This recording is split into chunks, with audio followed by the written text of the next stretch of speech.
Hi friends. நெறைய பேரு என்னடா புது மேட் வாங்கிட்டியா? அந்த மேட்ல எப்படா ஆர்ட் ஒர்க் பண்ண போறன்னு கேட்டுட்டே இருந்தீங்க ஃப்ரெண்ட்ஸ். நானும் சும்மா தானே படுத்துருக்கோம் அப்படின்ட்டு ஆர்ட் ஒர்க் ஆரம்பிச்சுட்டேன். ஆரம்பிச்சோனே எங்க அப்பா வேற பார்த்துட்டாரு. "ஏன்டா வாயில கீழ முழுங்கிட்டியான்னு" சொல்லி வாய தொறந்து பார்த்தாரு ஃப்ரெண்ட். எங்க அம்மா வேற, "ஏன்டா உன் மேட்டு தான்டா, அதை ஏன்டா இப்படி கடிச்சு தும்சம் பண்ணி வச்சிருக்க?" அப்படின்னு சொல்லி என்னை பார்த்து மிரட்டினே இருந்தாங்க ஃப்ரெண்ட்ஸ்.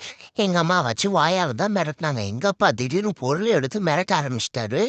"என்னாடா இனிமே கடிப்பியா கடிப்பியான்னு" வாயில வேற ஒரு அடி அடிச்சிட்டாரு ஃப்ரெண்ட்ஸ். "இனிமே கடிச்சு நீ அவ்வளோதான்" அப்படின்னு சொல்லி மிரட்டினாரா. இனிமே இந்த சீப்பு இருந்தா தானே என்ன அடிப்பீங்கன்னு சொல்லிட்டு எங்க அப்பா போன கேப்ல அந்த சீப்பை எடுத்து கடிச்சு தும்சம் பண்ணிட்டேன் ஃப்ரெண்ட்ஸ். எங்க அம்மா வந்து, "ஏன்டா உங்க அப்பா திட்டுனா என் சீப்பை தான் கடிச்சு துப்பியாடான்னு" சொல்லிட்டு என் சீப்பை கேட்டாங்க ஃப்ரெண்ட்ஸ். அந்த மீதி சீப்பி நான் ஆர்ட் பண்ணிட்டு தான் தருவோம் மம்மி, தரமாட்டேன் போ மம்மி, நானே கோவத்துல இருக்கிறேன் போன்னு சொல்லிட்டு சீப்பில் ஆர்ட் ஒர்க் பண்ணிட்டு இருந்தேன் ஃப்ரெண்ட்ஸ். எங்க அம்மா நான் குடுக்கவே இல்லன்ட்டு அவங்க டென்ஷன் ஆயிட்டாங்க போல. "இருடா இன்னைக்கு உனக்கு பனிஷ்மெண்ட் இருக்குன்னு" சொன்னாங்க. சரி பனிஷ்மெண்ட் தானே நெனச்சா, என் பனிஷ்மெண்ட்ட பாருங்க ஃப்ரெண்ட்ஸ். இது 2 ஜிண்டு போட்ட கேப் வாங்கின்னு வந்து என் தலையில வச்சுட்டாங்க ஃப்ரெண்ட்ஸ். வச்சுட்டு, "இந்த கேப்ப நீ கழட்டவே கூடாதுடா, இன்னைக்கு ஃபுல்லா நீ வச்சிருக்கணும். அதுதான் உன்னோட பனிஷ்மெண்ட்டுன்ட்டாங்க."